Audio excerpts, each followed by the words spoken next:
dessein pour restaurer les relations. Est-ce que c'est quelque chose d'assez essentiel dans la parole de Dieu? Oui, Dieu a un plan pour revenir à son plan original. Et on insiste souvent, en fait, et à juste titre, pour la restauration de la communion avec Dieu comme fondement et point de départ de ce processus.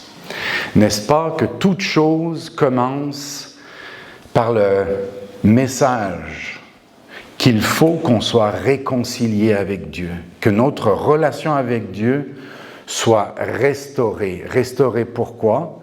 Parce qu'elle a été brisée à un moment donné de l'histoire de l'humanité. Nous n'étions pas là à ce moment-là, mais nous réalisons maintenant qu'il manque quelque chose. Et ce manque nous est révélé par la parole de Dieu. Et nous mettons souvent l'emphase sur l'importance de cette communion avec Dieu. Et comme je le dis, c'est à juste titre, parce que tout découle de cela, n'est-ce pas? Et nous devons la prioriser. Mais les relations, ce n'est pas la relation seulement avec Dieu, parce que nous allons le voir, ça va plus loin que ça. Donc ce matin, l'emphase sera sur les Écritures qui mettent de l'avant l'importance de restaurer la fraternité qui a été brisée à cause du péché. Tout aussi important dans la parole de Dieu. Dieu n'est pas juste venu rétablir une relation avec lui, mais il en découle que nous avons besoin, nous, vis-à-vis les uns des autres, de comprendre le plan de Dieu pour cela. Ce message est en quelque sorte le contraire d'un message d'une série en fait de messages que j'avais fait.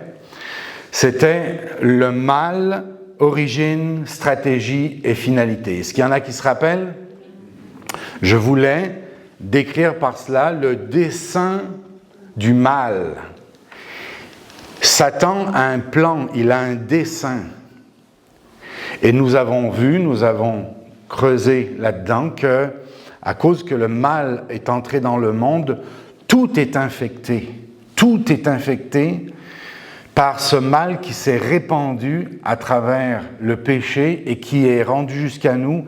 Et nous regardons que tous les aspects de ce qui arrive sont infectés par cela. Et donc il fallait, et c'était une priorité, que Dieu ait son dessein aussi, amen. Et c'est évident que Dieu a un dessein, qu'au-delà du plan, et les gens peuvent penser que le dessein du diable, c'est une finalité, qui va avoir le dernier mot. Mais non, il y a un plan qui vient overlapper, qui vient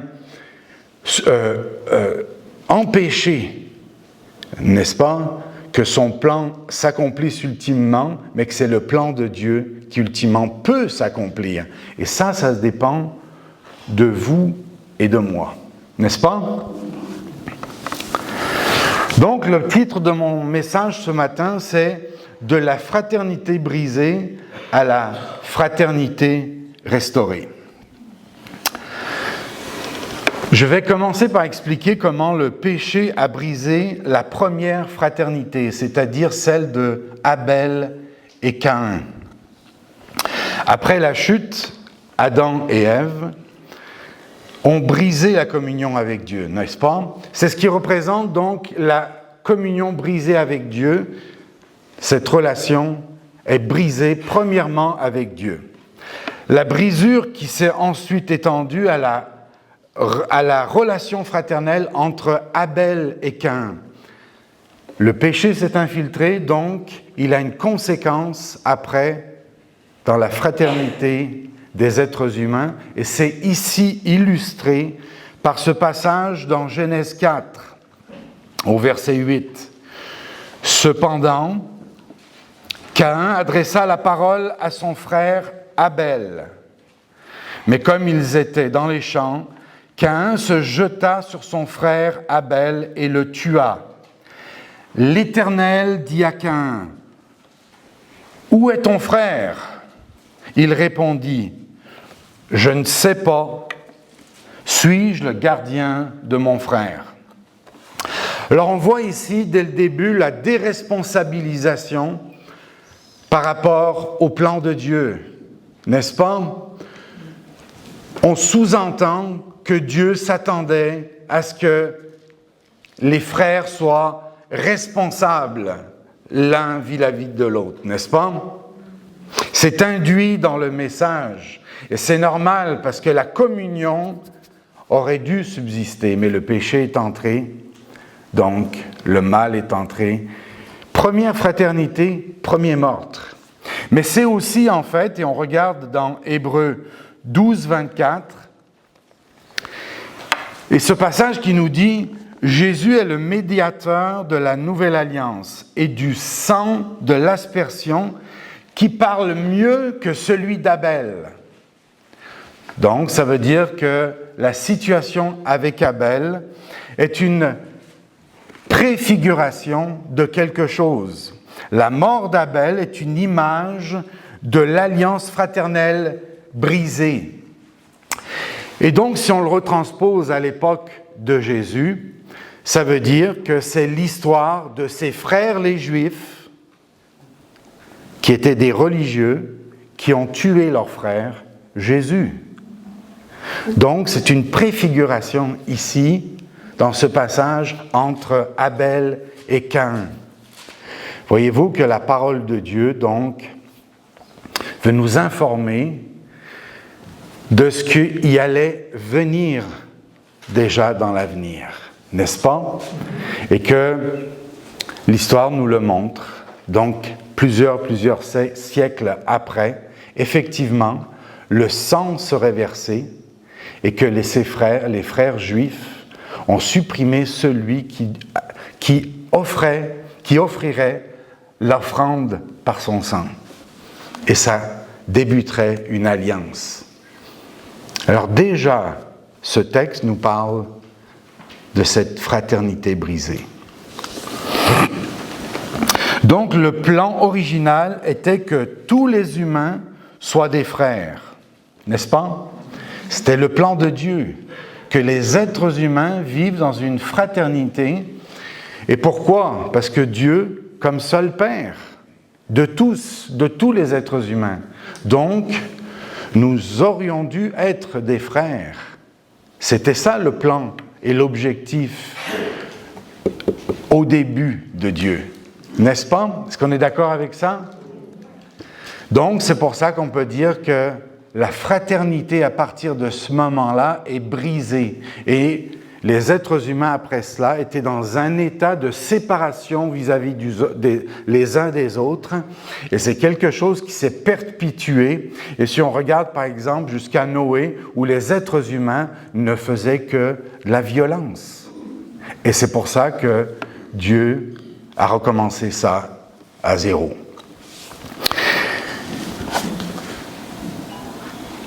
Donc les deux communions sont intimement liées, celle avec Dieu et celle entre les frères, n'est-ce pas? L'une découle de l'autre, le bris de l'une se transmet à l'autre. Êtes-vous d'accord avec moi? Tu brises ta communion avec Dieu, automatiquement, la relation avec les frères est brisée. C'est interconnecté, c'est lié l'un à l'autre, et c'est comme ça qu'il faut voir maintenant le plan de Dieu. Par conséquent, donc, il est impossible de rétablir l'une, c'est-à-dire une communion, sans que ça implique aussi l'autre. Les deux ont été brisés et le plan de Dieu est de rétablir les deux. N'est-ce pas? Donc, l'histoire de l'humanité est l'histoire du désir de Dieu de restaurer ces deux communions. Il faut, je crois, et c'est le principe qui doit s'inscrire dans notre esprit, qui est la partie la plus intime que nous avons à l'intérieur de nous, il faut que s'inscrivent à cet endroit les principes fondamentaux de nos croyances. C'est là que doit s'inscrire afin que nous agissions selon ce qui s'imprime dans nos esprits. C'est ça le principe de la parole de Dieu. N'est-ce pas? C'est que nous soyons tellement touchés dans la partie intime de notre cœur que maintenant nous voulons agir en conséquence à ce qui est imprimé dans notre esprit. On comprend le principe? Amen. Donc, comment Dieu s'y prend? Il commence donc avec Abraham, le père de la foi. C'est pas pour rien qu'il est appelé le père de la foi, parce que justement, la foi en Dieu. N'est-ce pas? Et donc, avec Abraham, Dieu nous fait une promesse future. Donc, à partir du premier instigateur, de la première personne que Dieu utilise pour son plan de restauration, n'est-ce pas? Il donne une parole dans Genèse 12, à partir du verset 1. Voici la promesse que Dieu donne à Abraham. Et toute l'histoire de l'humanité à partir de là va être peut-être regardée à partir de cette promesse qui est faite de Dieu à Abraham. Et c'est comme ça que nous devons le regarder afin que nous comprenions ce qui est important pour Dieu et que ça soit important aussi et imprimé, comme je disais, dans nos cœurs. Donc Genèse 12 nous dit, l'Éternel dit à Abraham, « Va-t'en de ton pays, de ta patrie et de la maison de ton père, dans le pays que je te montrerai. Je ferai de toi une grande nation, je te bénirai, je rendrai ton nom grand et tu seras une source de bénédiction. Je bénirai ceux qui te béniront, je maudirai ceux qui te maudiront. » Et regardez bien la dernière phrase, « Et toutes les familles de la terre seront bénies en toi. » Le plan de Dieu, c'est d'avoir une famille. Donc une famille, c'est quoi? C'est des frères et sœurs. Amen. On comprend que dès le début, nous devons comprendre que Dieu veut rétablir à travers la confiance et la communion qu'il a à Abraham. Il veut perpétuer cette relation et c'est pour ça qu'il est le père de la foi. Amen. C'est notre exemple. Abraham, comme la première personne que Dieu utilise comme modèle de foi. Il va marcher par la foi, par l'obéissance, et ça va le rendre juste devant Dieu. Amen. Fait que c'est notre modèle de restauration, de relation avec Dieu, qui finalement, à travers l'histoire, va nous mener jusqu'à Jésus-Christ et jusqu'à aujourd'hui, où nous pouvons dire que Dieu accomplit son plan original. Amen. L'accomplissement de cette promesse s'accomplit avec la nouvelle alliance en Jésus-Christ. Et un exemple parmi tant d'autres de versets qui j'ai pris moi, 1 Jean 3 au verset 23 et 24, qui résume en fait cette alliance dans le Nouveau Testament, dans l'accomplissement à travers Jésus-Christ et les hommes que Dieu a utilisés, et en l'occurrence ici Jean.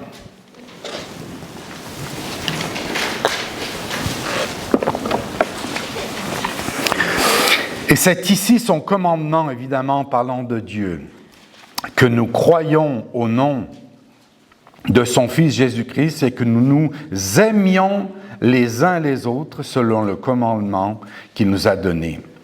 Celui qui garde ses commandements demeure en Dieu et Dieu en lui. Et nous connaissons qu'il demeure en nous par l'Esprit.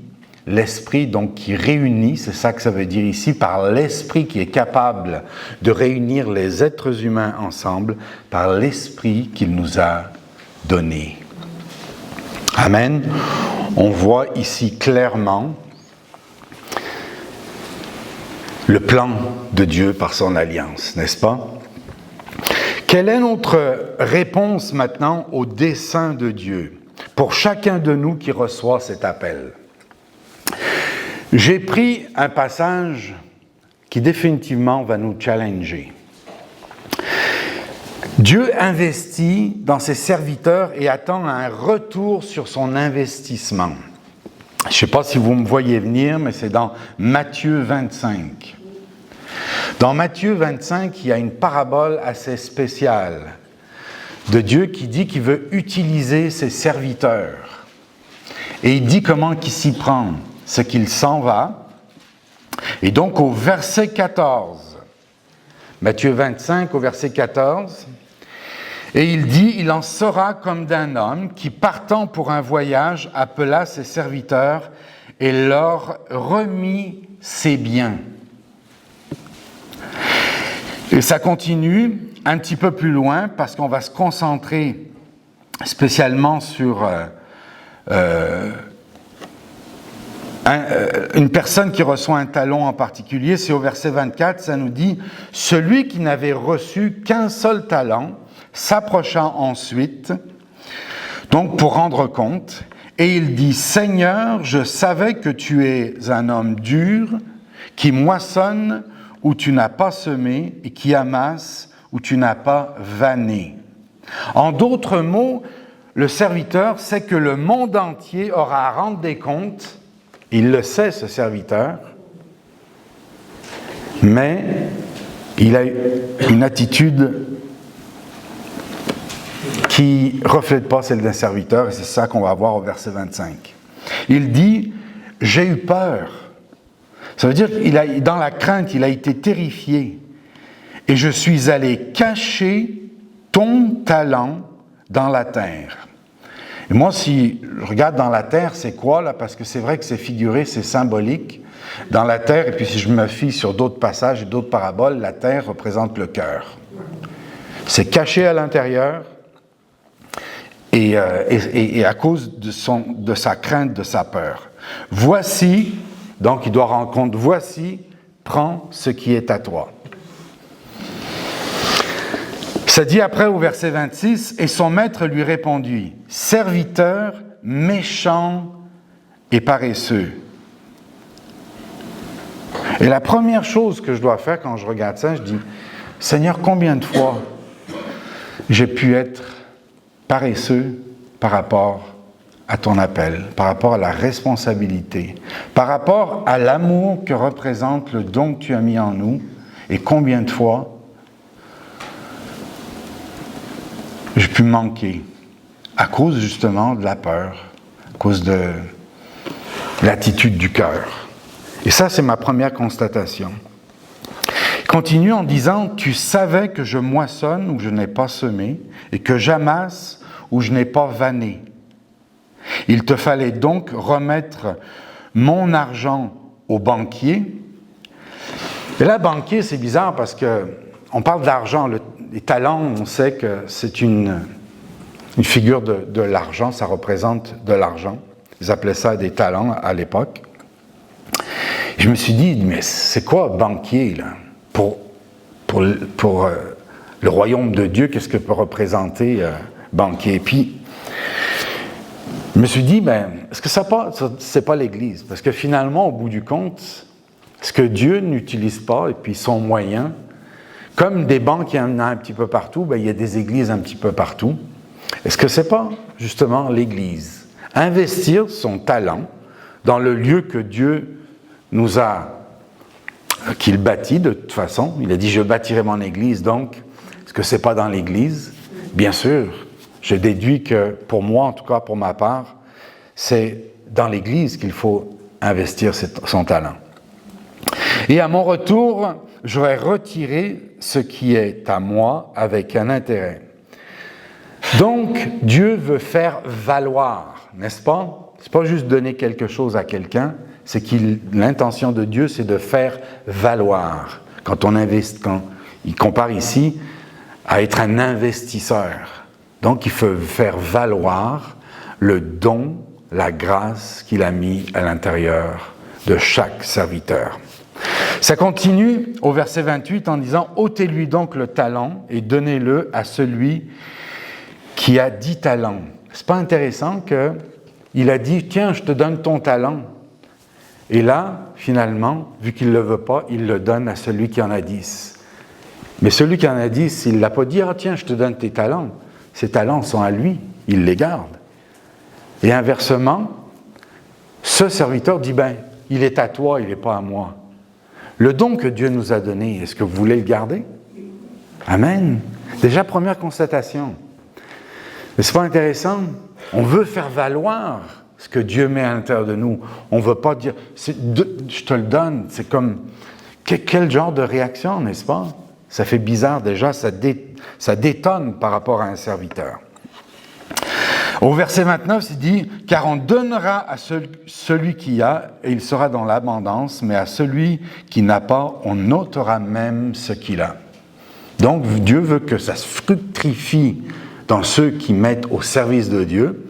Par contre, on ôtera même à celui qui n'a pas. Et moi, ça me met dans une position, je dis Seigneur, là, c'est pas donné, c'est pas acquis. La responsabilité que nous avons de prendre la grâce de Dieu en vain. N'est-ce pas?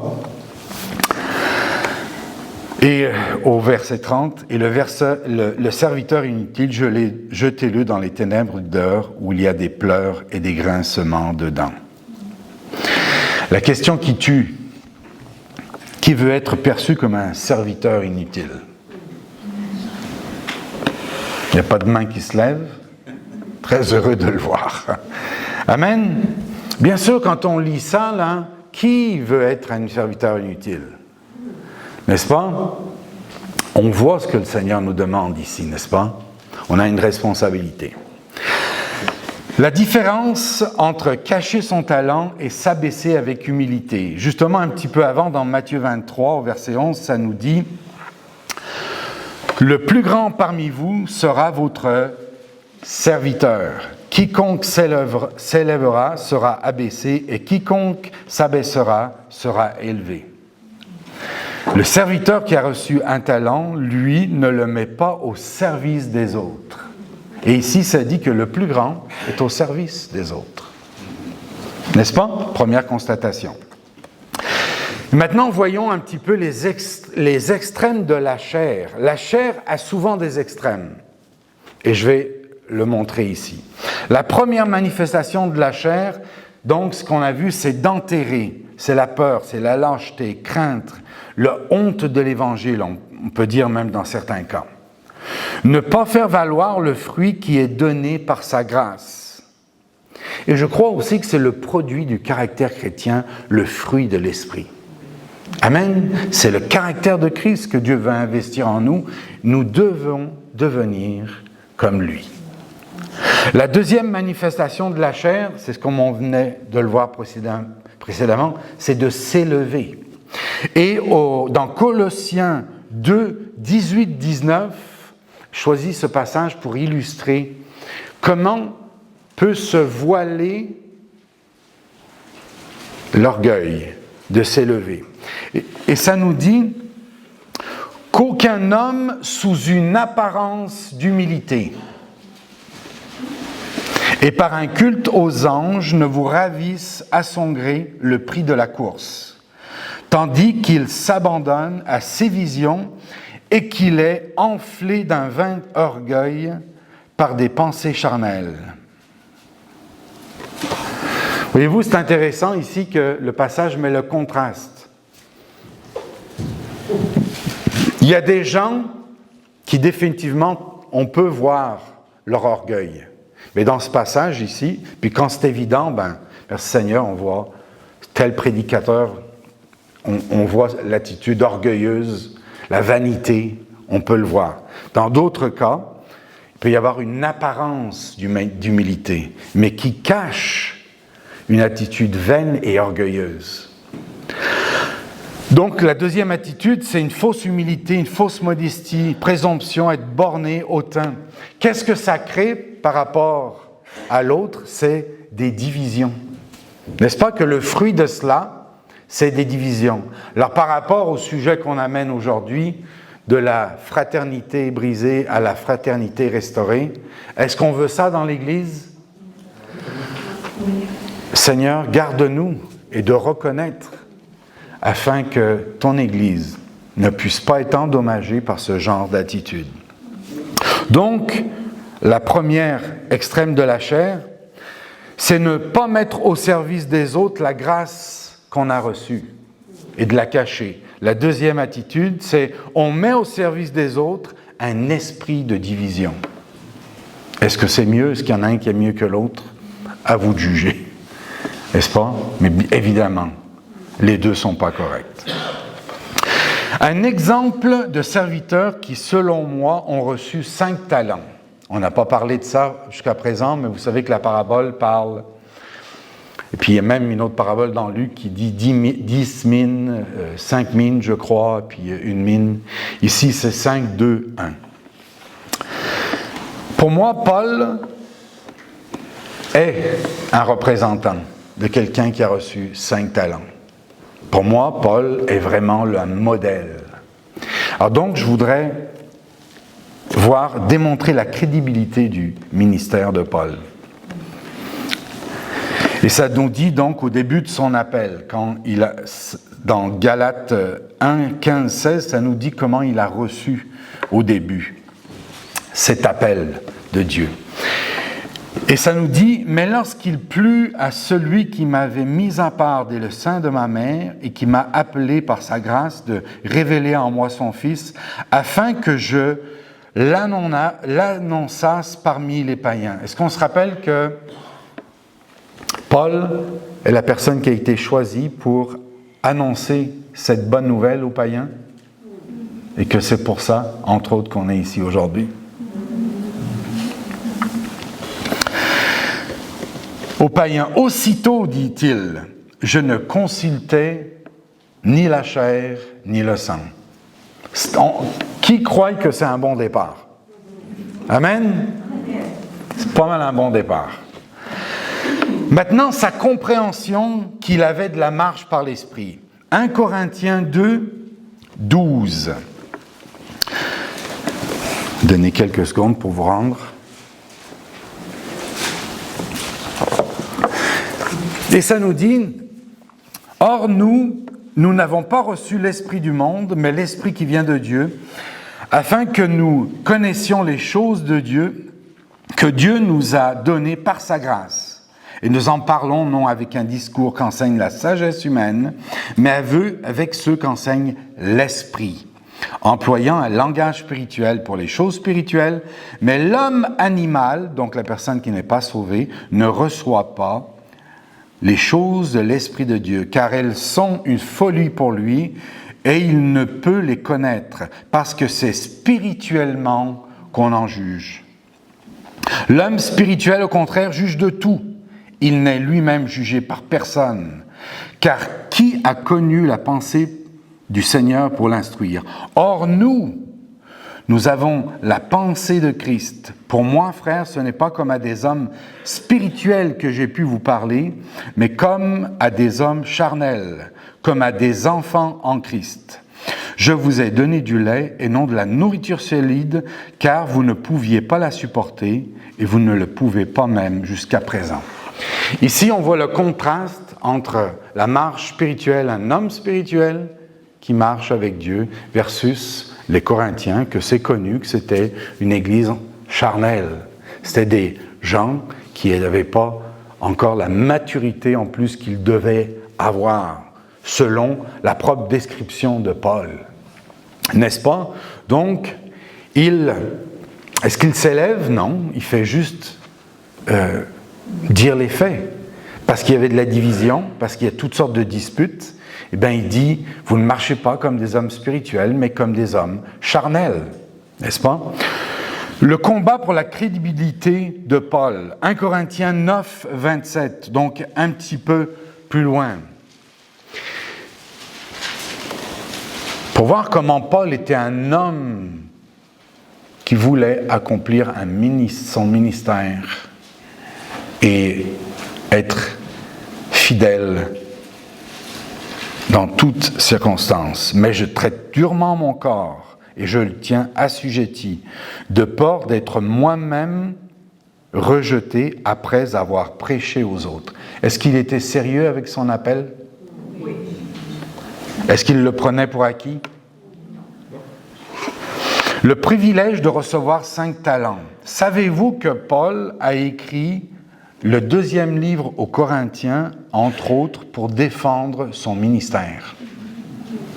On regarde à la crédibilité qu'avait Paul, et pourtant, avec les Corinthiens, une grande partie du livre aux Corinthiens, c'était de démontrer que son appel était vraiment de Dieu. Et je vais vous lire quelques passages.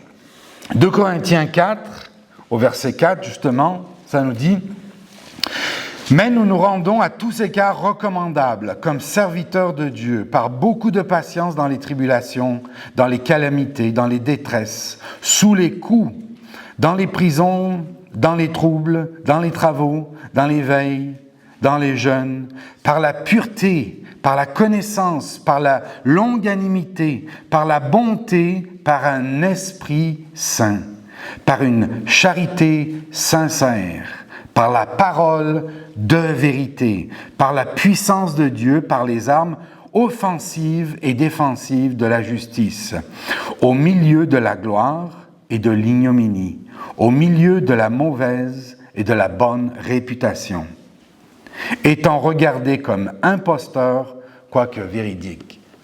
Il est en train de parler aux Corinthiens.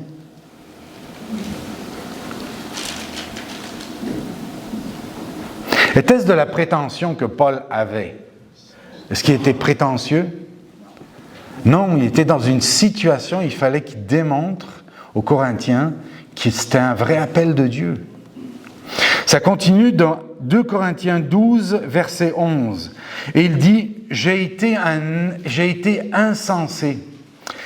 Il est obligé d'avoir un raisonnement pour se mettre à la hauteur de que eux comprennent ce qu'il motivait, ce qu'il y avait dans son cœur. Dit, vous m'y avez contraint. Ils le mettent dans une position où il est obligé de démontrer comment le Seigneur l'a appelé. C'est par vous que je devais être recommandé, car je n'étais inférieur en rien aux apôtres par excellence. Il se compare même aux apôtres, aux 11 apôtres. Rappelons-nous, c'est la personne que Dieu a choisie pour prêcher aux païens.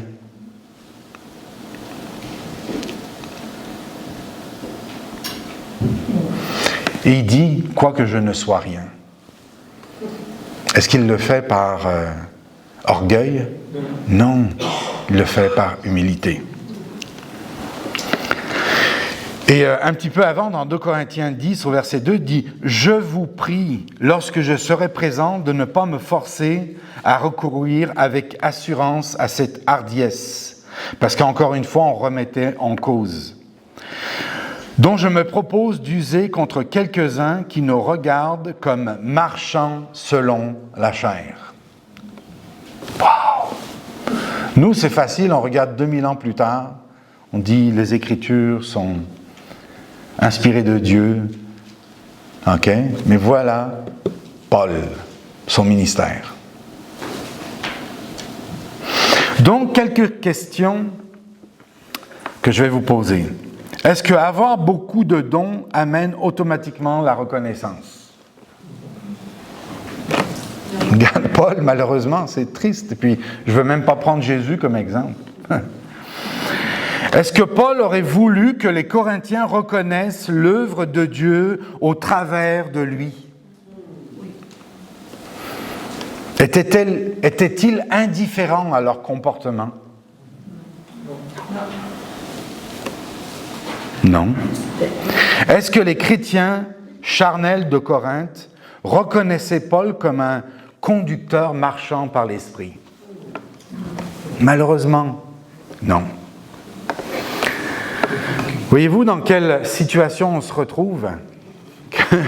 Celui qui est choisi par Dieu est dénigré, n'est pas reconnu.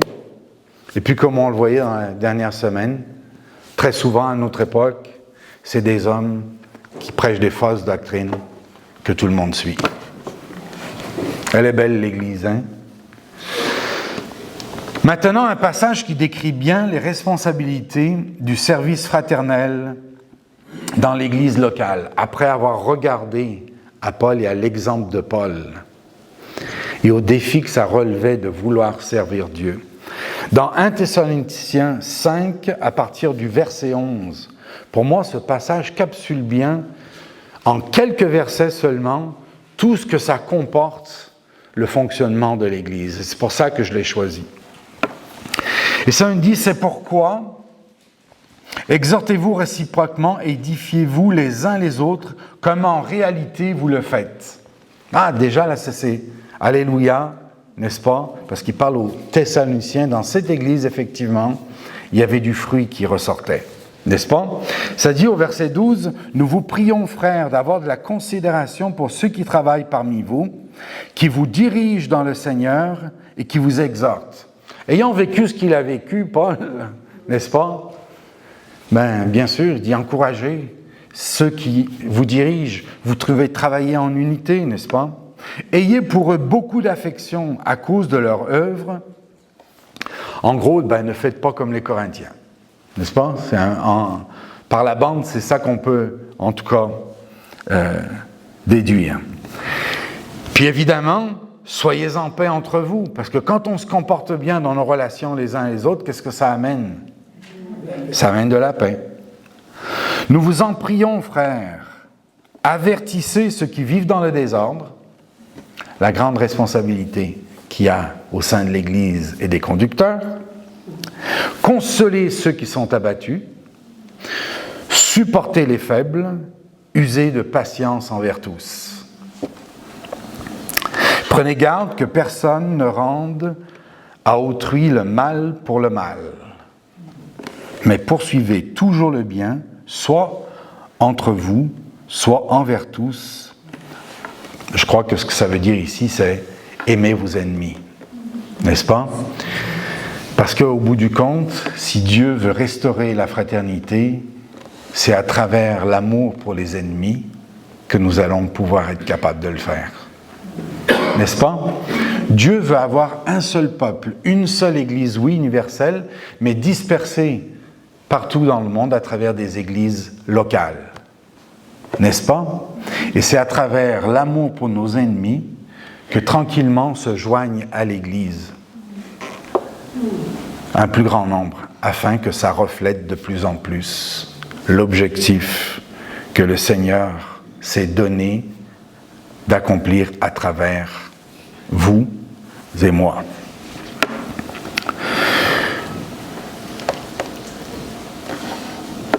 Mais poursuivez toujours le bien, soit entre vous donc, soit envers tous, et soyez toujours joyeux. Alléluia. Amen. Hein? Dans tout cela, soyez toujours joyeux. Quand on fait les choses de la bonne manière, amen.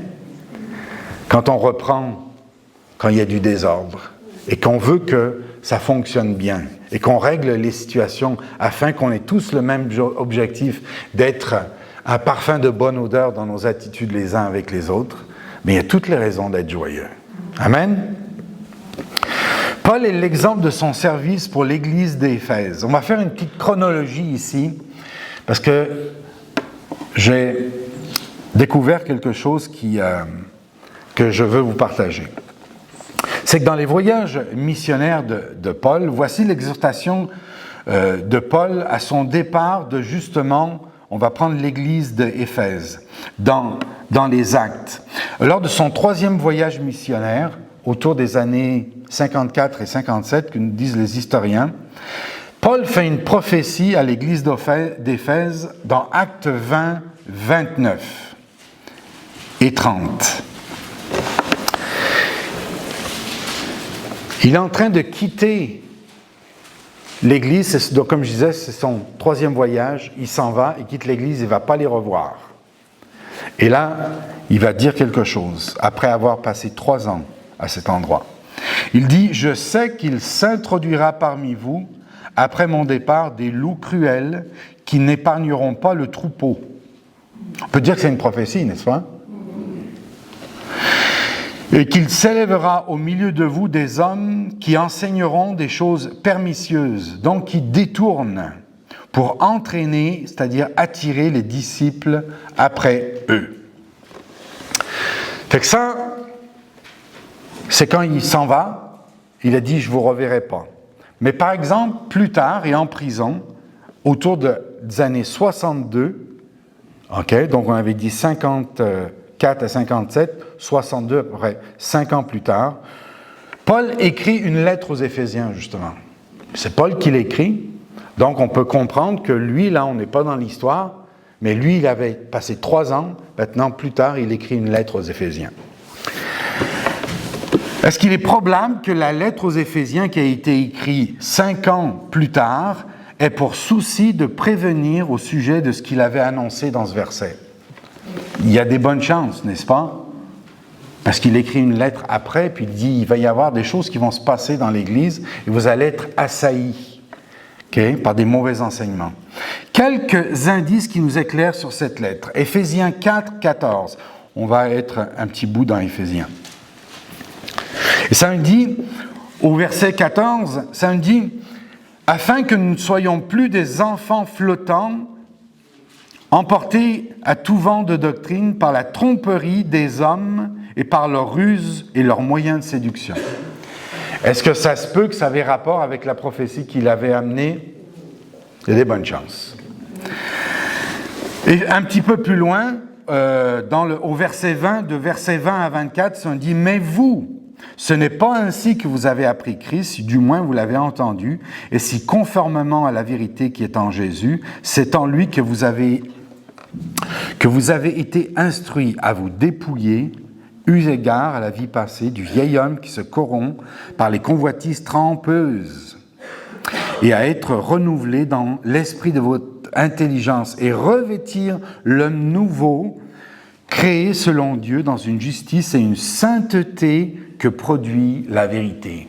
Est-ce que ça se peut qu'il veut les ancrer par rapport à ce qui avait été prophétisé et que ces versets sont dirigés du Saint-Esprit dans ce but-là? Il y a de bonnes chances, n'est-ce pas? Éphésiens 5, au verset 6, ça continue, ça nous dit que personne ne vous séduise par des vains discours, car c'est à cause de ces choses que la colère de Dieu vient sur les fils de la rébellion. N'ayez donc aucune part avec eux. Autrefois, vous étiez ténèbres et maintenant, vous êtes lumière dans le Seigneur. Marchez comme des enfants de lumière. Car le fruit de la lumière consiste en toutes sortes de bonté, de justice et de vérité. Examinez ce qui est agréable. Et ne prenez point part aux œuvres infructueuses des ténèbres, mais plutôt condamnez-les, car il est honteux de dire ce qu'ils font en secret. Mais tout ce qui est condamné est manifesté par la lumière, car tout ce qui est manifesté est lumière. Est-ce que Paul, encore après passer 3 ans, est encore en train de les exhorter sur les mêmes choses, dit « Attention, parce que ce qui s'en vient, là, c'est pas drôle ce qui va arriver, là. » Alors, il continue à vouloir les équiper, et à les exhorter sur la même chose qu'il avait dit. Votre but, c'est de vous tenir à la vérité.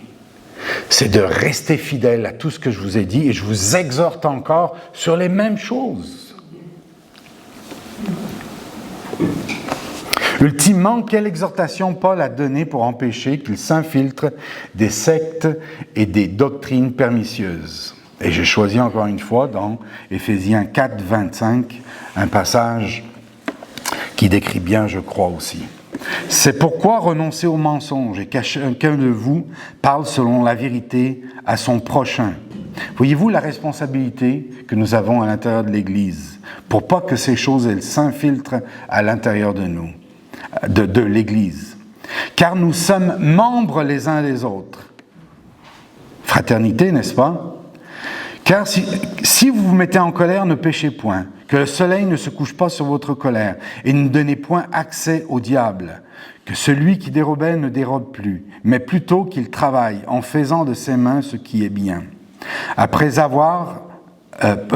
pour avoir de quoi donner à celui qui est dans le besoin, qu'il ne sorte de votre bouche aucune parole mauvaise, mais s'il y a lieu, quelques bonnes paroles qui servent à l'édification et communiquent une grâce à ceux qui l'entendent.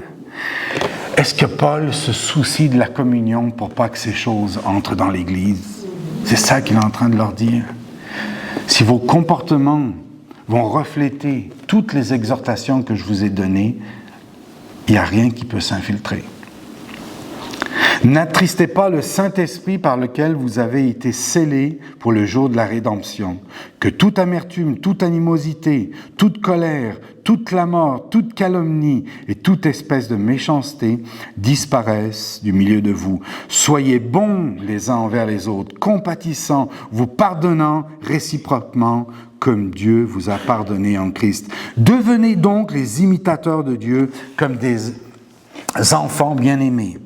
Et marcher dans l'amour, dans la charité, à l'exemple de Christ qui nous a aimés, qui s'est livré lui-même à Dieu pour nous comme une offrande et un sacrifice de bonne odeur. Que l'impudicité, qu'aucune espèce d'impureté et que la cupidité ne soit pas même nommée parmi vous, ainsi qu'il convient à des saints. Qu'on n'entende ni parole déshonnête, ni propos insensés, ni plaisanterie, c'est-à-dire grossièreté, choses qui sont contraires à la bienséance, qu'on entende plutôt des actions de grâce, car sachez-le bien, aucun impudique ou impur ou cupide, c'est-à-dire idolâtre, n'a d'héritage dans le royaume de Christ. Pour moi, ce passage nous rappelle que la fraternité est l'arme la plus puissante contre la fausse doctrine, contre les doctrines pernicieuses, contre l'orgueil. Et c'est pourquoi ça doit être notre objectif ultime dans nos comportements les uns avec les autres. Le bilan de l'Église aux Éphésiens dans les années 90. Je disais qu'on faisait une chronologie. Pour ce qui est de Paul, il n'y a plus rien de relaté sur l'Église d'Éphèse. Mais en 90, l'Apocalypse a été écrit par Jean.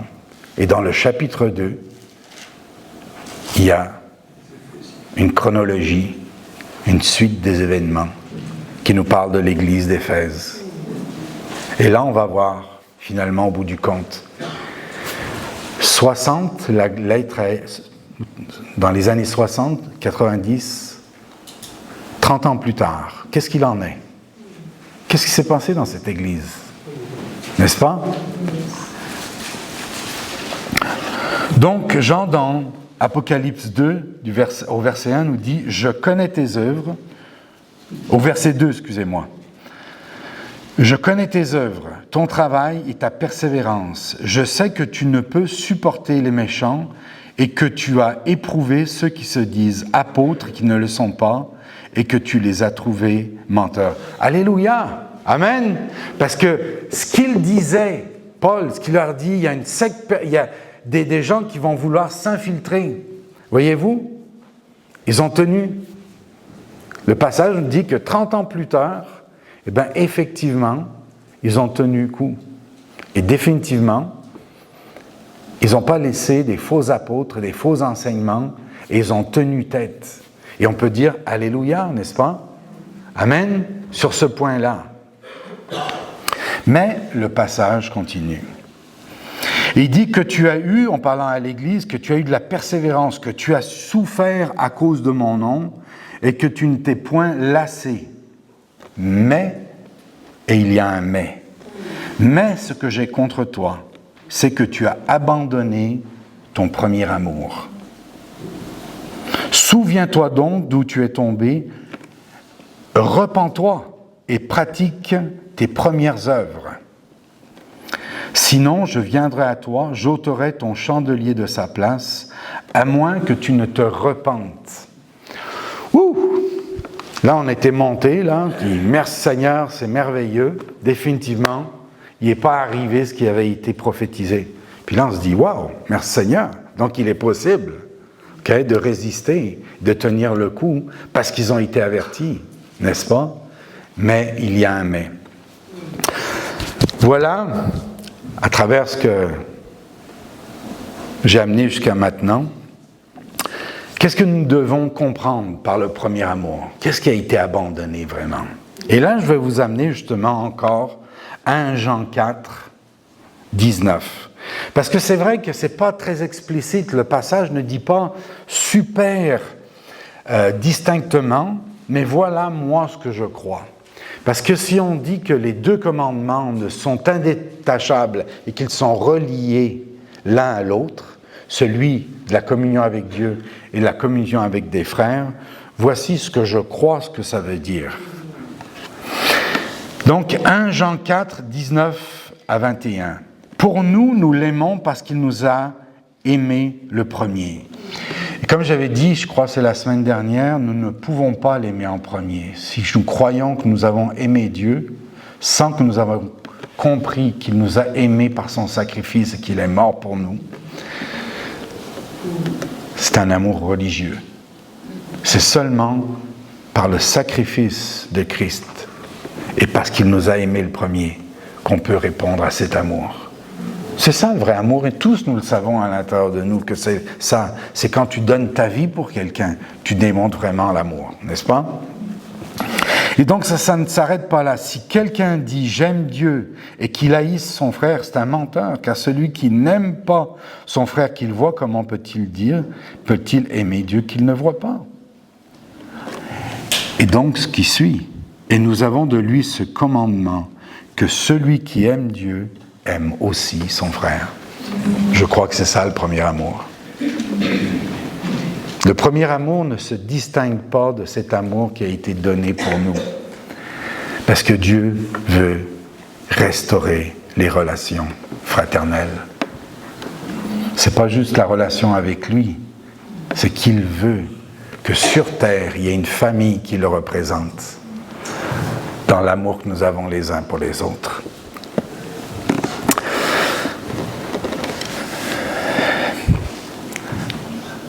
Je crois que je vais m'arrêter là pour aujourd'hui. Je pensais que ça irait plus vite. Mais je crois que j'ai fait le tour de toute façon, réellement. J'espère, et mon but était,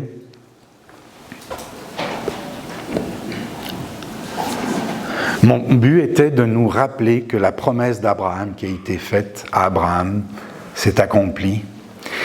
Et que, vu que les Juifs ont rejeté et ont tué leur Messie, nous avons eu l'opportunité, par la personne que Paul a utilisée, parce qu'il a été choisi pour les païens, nous avons eu l'opportunité de pouvoir nous réconcilier avec Dieu et nous réconcilier les uns avec les autres. Et cette promesse qui a été faite à Abraham, des milliers d'années en passé, c'est accompli. Et nous devons, je crois, revisiter nos cœurs, chacun, pour nous remettre à cet endroit. Vous savez, je pensais à ça, on dit dans Matthieu 11, 28, ça dit que nous devons être comme des petits-enfants. Et une chose que les enfants ont, avez-vous remarqué, quand il y a deux enfants qui se rencontrent, ça prend combien de temps pour qu'ils deviennent amis, qu'ils s'entendent bien? C'est quasiment instantané, n'est-ce pas? Il y a quelque chose en eux que les blessures de la vie n'ont pas affecté, qui fait que ces êtres si purs, dans leur pureté justement, ont cette facilité, n'est-ce pas? Et même si ça semble enfantin, puis que nous sommes des adultes, qu'est-ce qui s'est passé avec nous? On grandit, qu'est-ce qui s'est passé? On se fait blesser. Bien plus, même dans l'Église, il y a toutes sortes de choses qui se passent. Et puis, à cause de choses qui ont été énumérées ici aujourd'hui, bien finalement, on se retrouve sur la défensive, les blessures. Puis finalement, qu'est-ce qu'on fait? Qu'à un moment donné, il est possible que les blessures aient affecté notre premier amour. Puis là, des fois, on se dit, c'est ma relation avec Dieu. Mais on doit se rappeler que notre relation avec Dieu n'est jamais distincte des pas que nous devons faire aussi, les uns vers les autres. Amen. Que c'est indissociable, qu'il y a quelque chose que je veux imprimer ce matin dans nos cœurs, malgré tous les défis que ça représente. Vous savez, on a tous nos raisons pour lesquelles il serait justifiable de baisser les bras dans les relations humaines. On aurait tous. Il n'y a personne qui est exempt de cela. Mais je crois, et je vais donc juste lire ce passage qui est à la fin de Actes, là où il a dit, Paul, où il a dit, voilà, je vous prophétise qu'est-ce qui va arriver, il y a des gens, des faux docteurs, des faux enseignants qui vont venir dans l'Église. Mais regardez ce qu'il dit au verset 31-32 de Acte 20. Donc, pour terminer ce passage, il dit, « Veillez donc, vous souvenant que, durant 3 ans, je n'ai cessé nuit et jour d'exhorter avec larmes chacun de vous. Et maintenant, je vous recommande à Dieu et à la parole de sa grâce, à celui qui peut édifier et donner l'héritage avec tous les sanctifiés. » Malgré ce qu'il venait de dire, il leur dit, c'est possible. Est-ce que ça nous encourage? Amen. Et on regarde malheureusement à ce qui est arrivé à l'église d'Éphèse. On peut se dire, Seigneur, donne-nous de ne pas avoir le même témoignage, mais que réellement, pas seulement de lutter que ce qui est contre, et qu'on est unis contre ce qui n'est pas de toi, mais qu'on soit unis par le Saint-Esprit. Amen. Pour pratiquer le premier amour. Amen. Soyez bénis. Alléluia.